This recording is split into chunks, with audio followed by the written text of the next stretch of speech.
Olá, bem-vindos ao Aula Magna Redigir, o podcast que aborda temas da educação pelo olhar de quem tem notoriedade conquistada pela prática profissional em escolas de todo o Brasil.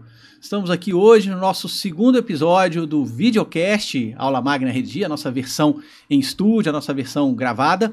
Eu estou com a presença do Luca Carvalho, que é o nosso diretor de comunicação, e a gente vai ter a satisfação de entrevistar Adriano Guimarães. Adriano, eu preciso, antes de mais nada, dizer da satisfação de te receber aqui para a gente conversar. Eu te dizia antes da gravação, que olha, eu vou começar dizendo, a gente finalmente conseguiu te trazer. E não é de hoje realmente que a gente fala em te trazer para bater um papo, já que você está pertinho da gente aqui. O Adriano, para quem não sabe, ele atualmente é CEO do Prova Fácil e da Delinea, empresas das quais a gente pode conversar um pouquinho também nessa nossa conversa, e é um profissional com mais de 20 anos de experiência na área de educação e na área de tecnologia, inclusive com empreendimentos na área de tecnologia. O nosso assunto hoje vai ser exatamente tecnologia e educação, passado, presente e futuro. A gente quer aproveitar essa experiência do Adriano para poder conversar um pouquinho sobre essas duas verticais que nos tocam tanto, que são educação e tecnologia. Adriano, meu caro, eu queria começar, já que, como eu disse para o nosso público, a gente vai falar de passado, presente e futuro, a gente só pode fazer isso porque você tem passado, presente e futuro dentro dessa área, Conta um pouquinho para a gente da sua trajetória, faz um Wikipédia sintético aí, para o nosso público te conhecer um pouquinho, sua trajetória dentro desse segmento, por favor. Ok, obrigado. Boa tarde, professor Rodrigo, boa tarde, Luca, demais colegas e todos que estão nos assistindo. Eu estava relembrando aqui, se eu falou de passado, presente e futuro, eu estou relembrando aqui que Redigir tem 10 anos. 10 anos. Nós nos conhecemos no início, Ou seja, já tem 10 anos que a gente se conhece. Exatamente. 10 anos, nos tempos de hoje, em que a gente fala de tecnologia, 10 anos já é muita coisa, Em 10 anos tudo muda, Então, assim, nós temos passado, presente e futuro, Mas eu quero agradecer muito, estou muito feliz de estar aqui com vocês, falando um pouquinho aí da minha história. Eu trabalhei no mercado educacional antes de me tornar empreendedor em grandes grupos educacionais. Trabalhava na área de direção, às vezes, de produto e muitas vezes direção de M&A em algumas grandes universidades brasileiras. E trabalhando com educação, eu sempre via que educação... primeiro, eu sempre digo e repito que eu não conheço país nenhum que cresça ou que se desenvolva sem educação. Eu sei que isso parece um clichê, mas às vezes os clichês óbvios precisam ser repetidos todos os dias quando as pessoas não os aprendem, Então, o Brasil precisa aprender isso, que a educação vai ser o único jeito da gente progredir. E aí, olhando para isso e trabalhando com isso, resolvi empreender, saí então da grande universidade que eu trabalhava e montei a Prova Fácil, que hoje é uma grande empresa de tecnologia focada na área de desenvolvimento de software para processos avaliativos. E venho vivenciando essa experiência aí como empreendedor já há 12 anos que eu estou no mercado educacional empreendendo. Então, uma experiência antes como executivo de empresas de educação e 12 anos como empreendedor. Só não me faça a pergunta qual que sofre mais, porque eu vou ter que responder. Brincadeira. Ô, Adriano, vamos pegar o nosso tema aqui hoje, passado, presente e futuro. Vamos para o passado, Eu vou fazer um exercício aqui, uma provocação. Se a gente voltasse 20 anos, você empreendeu o Prova Fácil tem 12, 15 anos mais ou menos. 12 anos, 13 anos. Então eu vou querer voltar um pouquinho mais, se a gente voltasse 20 anos atrás, empreender em tecnologia educacional, o que significava? Que tipo de tecnologia, a gente estava falando? Leitor de leitura ótica de cartãozinho de prova de marcar, será? Muito interessante essa sua pergunta, porque eu me lembro... talvez um pouco menos do que 20 anos, mas eu me lembro de já começar a me interessar por tecnologia de educação e procurar buscar o que seria tecnologia na educação, E é uma das coisas que o primeiro que eu quis fazer foi viajar o mundo para tentar descobrir, porque a gente sempre tem aquela teoria de que no exterior as coisas acontecem mais rápido do que no Brasil, E há 20 anos atrás a gente ainda tinha essa teoria, de que se tem alguma tecnologia nova, ela está lá no exterior, E eu me lembro de eu descobrir uma feira, que hoje é muito famosa, muito conhecida, mas que eu descobri ela quase 20 anos atrás, que é a BET Educar, que não sei se todos sabem, mas BET é uma sigla, Que é British Education Technology, eu não me lembro agora o que, Technology Training. Então a BET, ela, originária de Londres, ela nasceu na Europa lá, sempre foi uma feira de tecnologia na educação. Então eu falei assim, vou lá descobrir o que é tecnologia na educação, há quase 20 anos atrás, né? E aí peguei um avião, fui lá na BET, cheguei lá na BET Educar em Londres e fui descobrir o que era, na época, o ápice da tecnologia na educação. E era lousa eletrônica, quase que 80% dos estandes da BET Educar eram lousas eletrônicas e projetores para sala de aula, para você projetar a aula, ao invés de usar o quadro negro, você projetar, por exemplo, um PowerPoint. Isso era o ápice da tecnologia. E a BET Educar, quem já foi lá, sabe que é uma feira enorme, não sei quantos estandes, você demora dias para ver tudo. Ouso dizer que 80% dos estandes da BET eram lousas eletrônicas e projetores de vídeo, né? Isso era o ápice da tecnologia, todo mundo ficava assustado de ver. No ano seguinte, eu fui na BET novamente, aí o ápice da tecnologia era que tinham feito um projetor que ele projetava no chão a imagem e o aluno podia vir aonde ele pisava no chão, modificava na tela o que acontecia. Então isso era o ápice, né? Então durante muito tempo o hardware foi o grande ápice de uma chamada tecnologia educacional. É pegar uma sala de aula e botar coisas tecnológicas dentro dela. Lousa, projetor, e durante um tempo falaram até das carteiras multiuso, carteira de aluno, onde ele podia usar o TOT, né? E aí, com o passar do tempo, 10 anos depois dessa primeira visita na BET, visitando a feira, novamente, eu já vi que praticamente não tinha quase que stand nenhum de lousa eletrônica e de projetor. Agora eram os stands de softwares, né? A maior parte dos stands, dos expositores, passaram a ser empresas de softwares para educação e menos empresas de hardware para educação, né? E hoje, nos dias de hoje, você visita uma feira dessa de tecnologia na educação, todo mundo fala na famosa AI ou IA, do jeito que a gente preferir, né? Softwares com IA para educação. Eu ouso dizer que eu fui na última BET Educar, até quem vendia livro falava que o livro tinha IA nas páginas, né? Se for ler uma página de papel, vai ter IA ali, né? Então, eu ouso dizer que a tecnologia na educação, ela viveu nos últimos 20 anos esses 3 grandes ápices, né? Assim, tecnologia na educação era hardware exclusivamente, hardware dentro de sala de aula, e durante um tempo as pessoas achavam que dar um tablet para um aluno era a revolução. Era a revolução na educação, na tecnologia da educação. Aí passou um tempo, ela começou a ser software, né? E as pessoas, não adianta você ter hardware se você não tiver softwares que efetivamente façam alguma coisa dentro da escola. E hoje é a hora e o momento das IAs aí, né? Hoje ninguém fala em outra coisa que não seja isso. Antes da gente falar das IAs, que certamente isso, né, vai tomar o nosso assunto aqui quando a gente estiver falando do hoje e do amanhã. Eu vou pegar a sua experiência, vou te colocar na conversa aqui, Luca. A sua narrativa, né, a sua história, quer dizer, ela começa com tecnologias que são muito centradas dentro da sala de aula, né? É interessante isso, lousa, enfim, tecnologias que são para a sala de aula. E a determinada altura do campeonato, Luca estava nos Estados Unidos e lançaram um aparelhinho chamado iPhone, né? Conta como é que foi essa experiência na sua vida, pessoal, Luca, para a gente passar a bola para o Adriano e falar um pouquinho, a gente tentar trazer ainda no passado o seguinte, a revolução que o celular pôde fazer, porque eu sei que isso tem conexão com o seu negócio.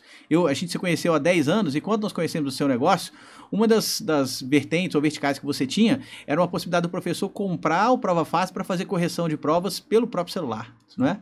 Mas conta a sua história primeiro e em seguida a gente... Essa história ela é interessante porque ela entra com uma pergunta, já começa com a pergunta, depois conta a história, dessas modas, né? O que ficou? O que realmente... Porque não só o mundo da educação, mas a gente vive dessas modas, a gente vive desses ciclos, e hoje não é toda sala que tem uma lousa eletrônica, não é toda sala que tem um iPad, não é toda sala que tem a cadeira, muito menos, né? Cadeira com touch. E a gente vê ainda toda sala com a lousa lá, com o giz e o livro, enfim. O que ficou dessa história toda, né? Porque tem coisas que a gente olha e nitidamente a gente sabe que vão mudar o mundo, e tem coisas que a gente olha e sabe que tem alguém tentando vender aquilo lá para ganhar um pouco de dinheiro, né? O hardware tem muito disso. Essa história que o Rodrigo está comentando, eu fui para os Estados Unidos de intercâmbio, menino, e fui com dinheiro que eu tinha guardado para comprar um notebook, para estudar, fui lá para estudar inglês. E aí comprei o notebook, saí da loja, voltei para casa, usei um dia, o notebook tinha um defeito. E aí fui devolver, não tinha noção que nos Estados Unidos era tão fácil devolver, na verdade eu queria trocar, não tinha um novo, me devolveram dinheiro. Falei, nossa, vem cá, eu preciso de um notebook, agora eu preciso achar um notebook. Fui passar em frente à Apple. E a Apple estava vendendo pela primeira vez o iPhone. E aí, quando eu vi a internet na mão, eu falei, gente, tudo mudou. Tudo mudou. Peguei o dinheiro do notebook, comprei um iPhone. Na verdade, era um iPod Touch, porque o iPhone tinha a limitação de não existir 3G na época, então tudo era por Wi-Fi. E quando eu andava na rua com o mapa, eu sabia que aquilo era completamente diferente. Quando eu voltei para o Brasil e estava na sala de aula, e eu tinha a internet na minha mão, e o mundo inteiro não sabia o que era ter internet na mão, eu sabia que não existia outro caminho. Todos um dia vão ter um celular ou algo que o valha, porque ter a internet no bolso, ter o mundo inteiro no seu bolso é algo incrivelmente transformador. E assim, demora um tempo até a sociedade conseguir se acostumar com isso. Talvez a gente esteja se acostumando até hoje, né? Esses dilemas vão e voltam. Será que faz bem, faz mal? Quanto que faz bem, quanto que faz mal? Mas eu lembro de situações como, sei lá, a morte do Michael Jackson, e eu sabia antes de todo mundo, porque eu tinha a internet na minha mão, o Twitter já existia, ele estava na minha mão. Lembro de fazer o Twitter também, utilizando esse celular. E a nítida noção de que, bem, eu vou trabalhar com isso porque o futuro está aqui. E a gente está, bem, isso foi 2007, né, o iPhone, 2024 agora, não tem uma avó de 80 anos que não tem um celular e não esteja dando trabalho, mandando coisa no WhatsApp que não deve para cima e para baixo, né? Então, é raro você ver uma tecnologia que, bem, desbanca tudo que a gente tinha visto até então, desbanca telefone, desbanca carro, desbanca televisão, rádio, e junta aquilo tudo e agora é uma extensão nossa, né? Uma extensão do nosso cérebro, do nosso corpo. Acho que a gente tem até uma crise de ansiedade se falar, esqueceu o celular em casa, todo mundo começa parece que esqueceu o membro em casa. E aí eu te volto com uma pergunta. Nessa jornada de tanta tecnologia e educação e inovações e ideias, porque às vezes na própria Rede Gira, a gente imagina que o mercado está indo para um lado, a gente investe nisso, na verdade é um pouco mais para a direita, um pouco mais para a esquerda. O que você conta para a gente que, olhando de cima, assim, fazendo aquela visão privilegiada de quem já viveu isso tudo, com a calma de quem já viveu isso tudo, o que colou, o que ficou e o que mudou? O que da tecnologia de fato transformou a sala de aula e o que na verdade era só, bem, uma televisão extra lá para a Samsung ganhar um dinheiro com a gente? Eu acho bom o Luca tá falando isso, que ele descobriu o iPhone naquela época, que eu já não vou me sentir mais o mais velho da mesa. Né? Ou seja, tem outras pessoas aí que já também, né, conhecem a tecnologia de muitos anos. Mas eu vejo esses movimentos, e vou tentar caminhar para responder a pergunta aí, é muito como o tempo inteiro a gente tenta tornar mais agradável o ato de estudar, né? Porque se parar para pensar, a educação é um negócio criado há séculos atrás, a maneira de se educar, né, tem séculos, a metodologia é do século XX e nós estamos no século XXI. Então, assim, o nosso tataravô, eu uso dizer que o tataravô do nosso tataravô estudava como? Sentava numa cadeira e ficava 4 horas por dia assistindo alguém falar. A minha filha estuda do mesmo jeito, senta numa cadeira e fica 4 horas por dia escutando alguém falar. Né? E durante esses anos todos, logicamente nesses últimos 20, que a gente está tratando mais rapidamente, o grande segredo é tentar fazer isso ficar mais agradável, porque é chato você sentar numa cadeira e ficar 4 horas escutando alguém falar. E sendo que isso é feito há mais de 200 anos, assim, né? Você é professor de história, talvez se eu esteja falando errado 200 anos, você me corrija. Mas, então, é sempre essa tentativa. Aí quando você pergunta assim, o que ficou, né? Eu ouso dizer que hoje nada ainda. Do ponto de vista de tecnologia, nada se firmou. Vou te dizer por quê, que eu acho. Em 2012, eu visitando Londres, uma das bets aí, a Apple tinha acabado de lançar, ou já tinha lançado há um tempo, o tablet, né? E aí todo mundo, tablet. A Apple tinha inundado o exterior inteiro com tablets nas escolas, né? E aí eu lembro que eu fui visitar uma escola em Londres que tinha começado a iniciativa em 2012. Estou falando de 13 anos atrás, uma iniciativa que era abolir os cadernos. Então ela tomou a decisão que nenhum aluno mais teria caderno e nem livros. Todo o conteúdo da escola e todas as atividades da escola seriam realizadas nos tablets da Apple. E aboliu, mandou os pais jogarem fora os cadernos, jogarem fora os livros, agora tudo aconteceria dentro do tablet, isso há 13 anos atrás. E eu achei aquilo uma modernidade. Eu falei, nossa, o mundo está caminhando. Comprei um tablet para minha filha. Voltei de Londres, comprei um tablet lá, dei para minha filha. Falei, filha, isso aqui é o futuro da humanidade. Olha aqui um tablet, né?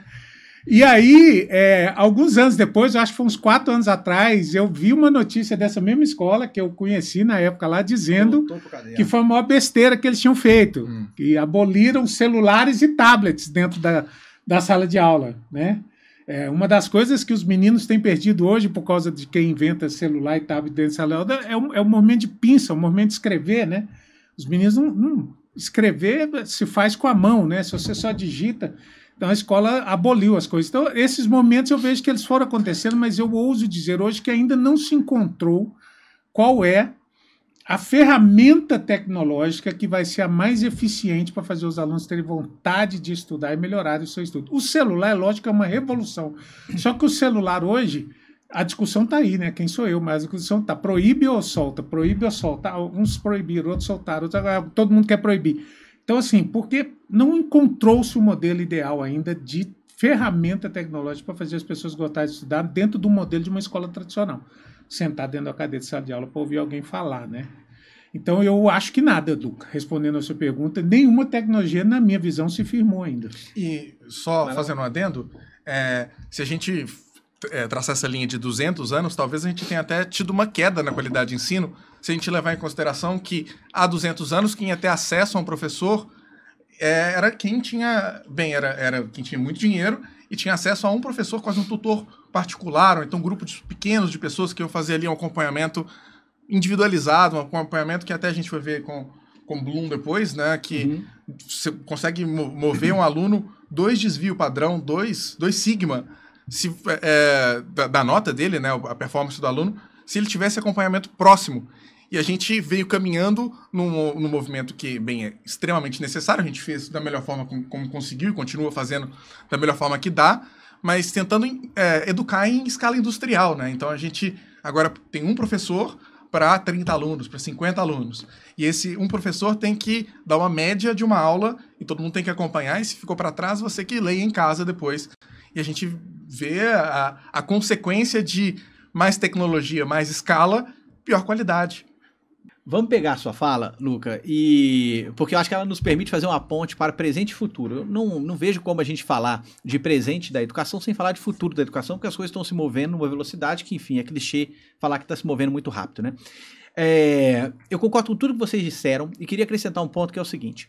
Talvez a gente não tenha que buscar uma tecnologia, mas várias tecnologias. Talvez a gente não tenha que buscar um ensino digital, mas sim um ensino híbrido. Ele é digital e ele é presencial também, ele é físico, ele é tradicional e ele é moderno. Talvez a gente não precise buscar um modelo educacional, porque faz sentido que para determinadas camadas o modelo tradicional funcione melhor, para outras um modelo um pouco mais disruptivo. No mundo oriental funciona de um jeito, no mundo ocidental funciona de outro. Então, a provocação que eu queria fazer, até tentando te colocar de novo com a palavra, Adriano, que eu queria te ouvir sobre isso, é você disse, olha, a discussão hoje é proíbe ou não proíbe o celular? Será que o caminho é a gente parar de criar aqui uma dualidade? Proíbe ou não proíbe? É digital ou é tradicional? É uma tecnologia, é outra? E não é exatamente usar a farta, nós nunca tivemos tanta ferramenta. E ferramenta, ao que me consta, não faz nada sozinho, não é? Martelo? Martelo fica parado lá. Precisa de alguém para vir pegar e utilizá-lo. Então, será que o que a gente não precisa é exercer, na verdade, a nossa criatividade, inclusive enquanto sociedade, né?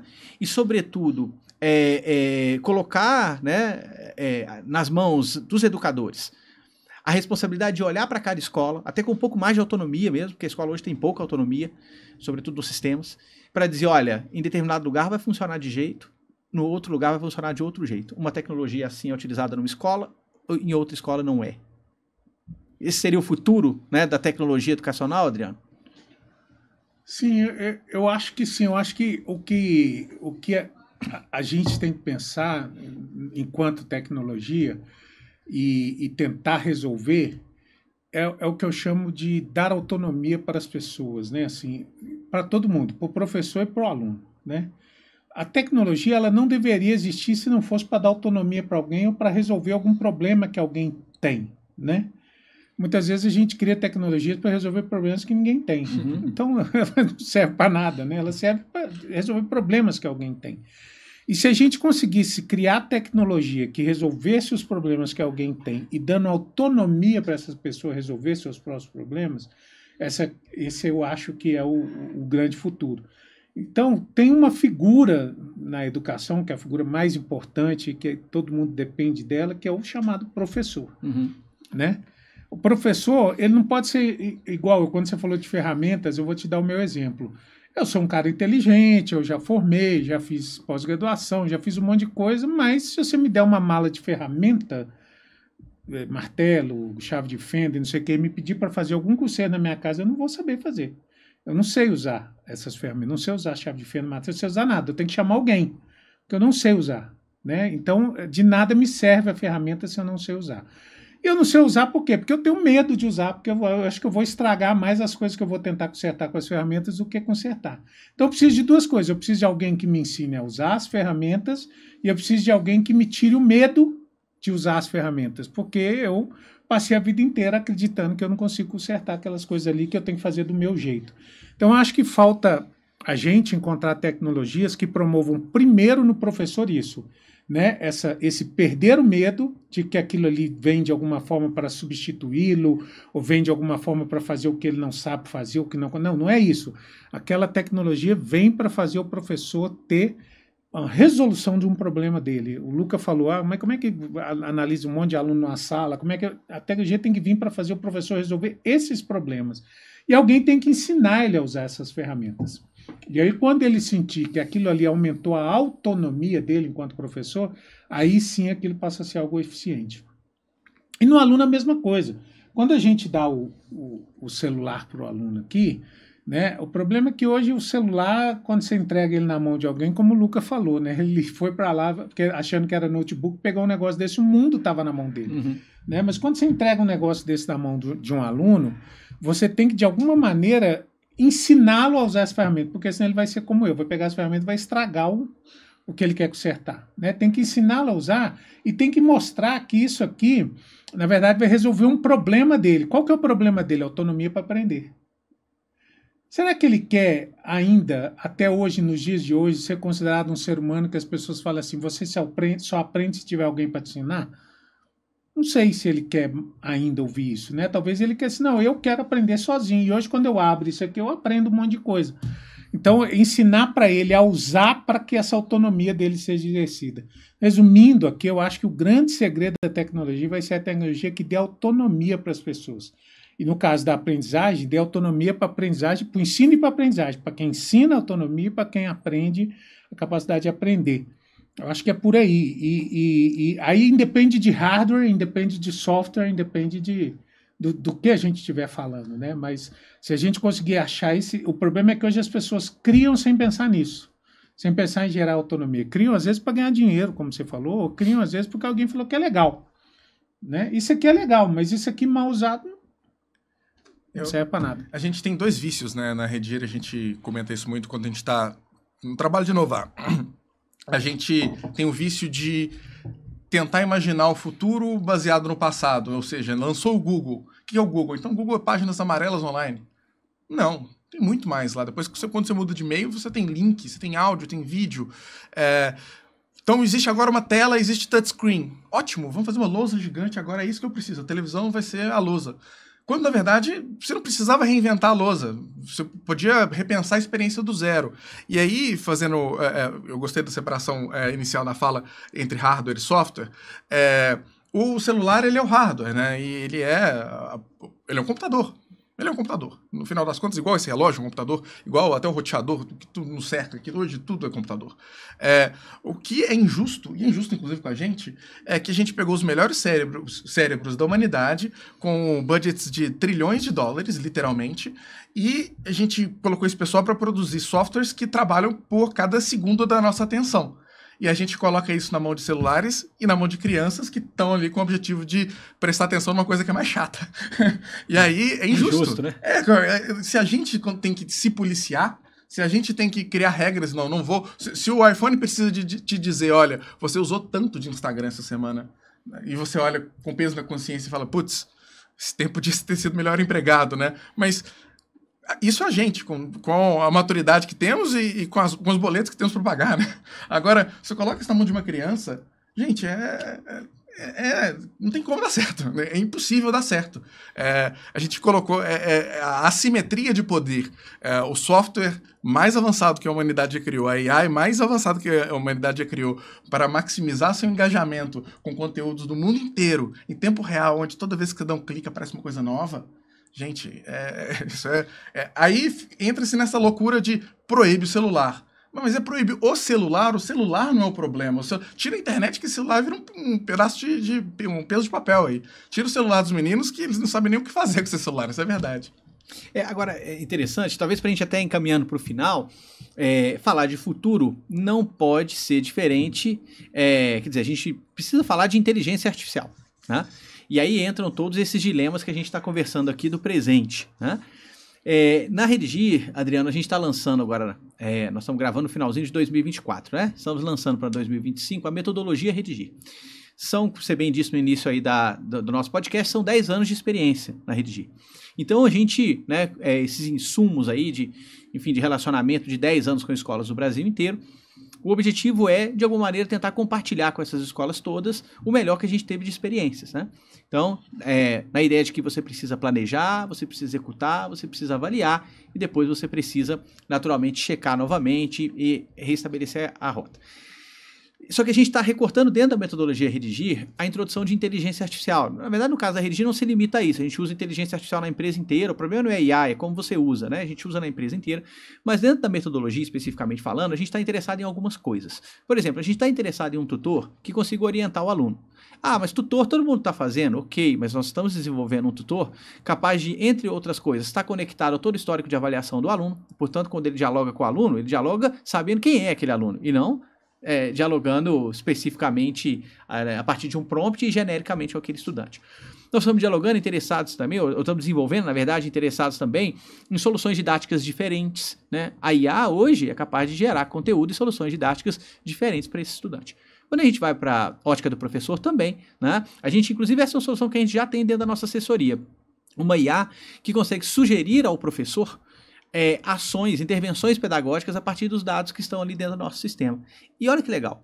O objetivo nem é fazer com que essa IA ela efetivamente acerte, porque existe um componente que é do contexto daquela escola que não tem IA no mundo que vai conhecer, né? Então, é o professor que conhece os alunos, conhece a escola e por aí vai, aquele contexto local.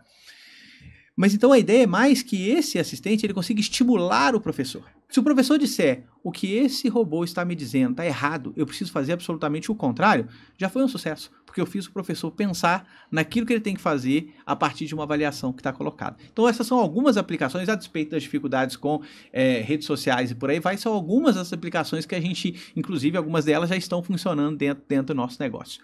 Então, posto isso, eu queria fechar a nossa conversa falando de inteligência artificial. Como é que você vê a IA aplicada dentro do cenário educacional, né? Tecnologia e educação recortada fundamentalmente por inteligência artificial. Muito bom. É interessante você falar isso, né? As IAs, elas vêm aí revolucionando o mundo de todas as formas, né? Tudo hoje a gente fala de IA. Porque as pessoas estão muito acostumadas a enxergar um momento estanque e não enxergar como a inteligência artificial já vem acontecendo há um tempo, né? Eu lembro quando criou-se o Uber, né? E eu falava assim, cara, para mim foi uma das melhores invenções do mundo, foi o Uber. Não sei se eu poderia estar falando o nome problema. Aqui, né? Fazendo propaganda mas por que eu acho? Porque antes a gente ficava na chuva, na rua, no sol, tentando achar um carro branco chamado táxi, fazia assim com o dedo, o carro não parava, era uma confusão para você arrumar, né? Hoje, né? Aí de repente alguém falou, cara, você dá 2 cliques e você encontra o seu carro. Alguma inteligência artificial vai lá, procura o carro e manda ele chegar até você, né? E aí depois disso veio a tal que eu chamo de inteligência artificial também do Netflix, né? Não pode deixar, eu vou organizar para você todos os filmes que você gosta, do jeito que você gosta, no padrão que você gosta, para você assistir a hora que você quiser, né? Antigamente a gente, não é do tempo do Luca, mas no meu tempo eu tinha que ir num lugar chamado videolocadora, né? Que ficava lá, não tinha fita, pegava fita, pagava multa. Se não rebobinasse. Não rebobinava, né? Essa Tem mesma viagem em 2007, a Netflix entregava CD. Entregava em casa ainda, Isso mesmo. Aí, hoje, então, por que eu estou pegando esses dois exemplos? Porque esses dois exemplos, eles fizeram eu me tornar repetitivo na fala, que eles deram autonomia para as pessoas, né? Tenho autonomia agora para pegar o carro que eu quiser, a hora que eu quiser, onde eu quiser, e eu tenho autonomia para assistir o filme que eu quiser, através de uma inteligência artificial que organiza as coisas para ele. Então, quando o senhor dá o exemplo aí da inteligência artificial, né, da Redigir, por exemplo, organizando ali os gaps de aprendizagem, isso é muito bacana, porque ela está fazendo um pouco disso aqui, ela está dando autonomia para alguém. Estou pegando um mundo, eu li uma notícia outro dia que é uma loucura, né, a quantidade de informação que é gerada no mundo, né? Então, antigamente, sei lá, há 30 anos atrás, você tinha, sei lá, um tera de informação, né, gerada através de jornal impresso e revista impressa, né?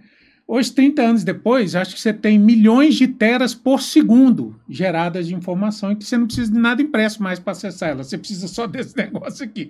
Então, é impossível para o cérebro humano consumir esse tanto de informação se ela não estiver organizada de uma maneira. Então, eu vejo que as IAs vêm num caminho interessante se elas conseguirem fazer isso, ou seja, organizar aquilo que é um turbilhão de informação que está competindo com as informações do dia a dia ali das crianças e adolescentes, organizar, transformar isso em algo atrativo e personalizado, né? O que é algo atrativo?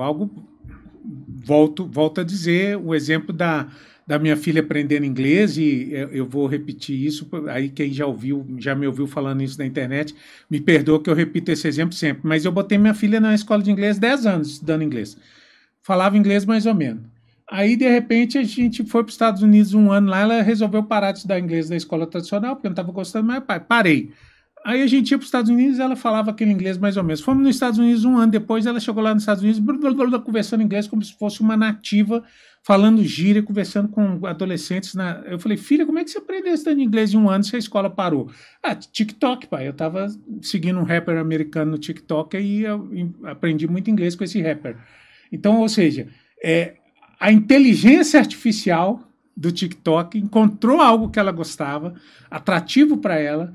Ela começou a seguir aquele conteúdo atrativo e em um ano ela aprendeu inglês que ela não aprendeu em 10. Olha né? só. Então, se a inteligência artificial conseguir fazer isso, né, ela dessa maneira, baseada no perfil daquele aluno, ela conseguir organizar aquela informação que aquele aluno precisa, no caso, aprender inglês, organizar aquilo de uma forma atrativa. Como? Talvez para minha filha foi um rapper, para você poderia ser talvez um livro, né? E transformar aquilo em algo autônomo para ela, ou seja, que ela mesma possa fazer. Esse para mim é o futuro da educação. É assim que as pessoas vão aprender. Muito bom. Muito bacana, Adriano. Uma pena que a gente está chegando ao fim. Tudo que é bom dura pouco, não é isso? Queria te agradecer, queria te agradecer muito, né, pela vinda aqui, gravar com a gente. Foi uma satisfação poder conversar, atualizar um pouquinho. Vamos convidar novamente, tá? Daqui a pouco a gente chama de novo, vamos conversar mais um pouco. Afinal de contas, a tecnologia não para, né? Então daqui a pouco vai ter que atualizar, não vai ter jeito, né? E é isso, a gente vai chegando então ao final de mais esse episódio. Como você já sabe, siga-nos, né? Nós estamos no YouTube, estamos também nos principais tocadores, então ative o sininho para você receber as notificações. Nos acompanhe também no site da própria Redigir, a gente está lá no blog, está à disposição também. Um abraço, tchau, tchau.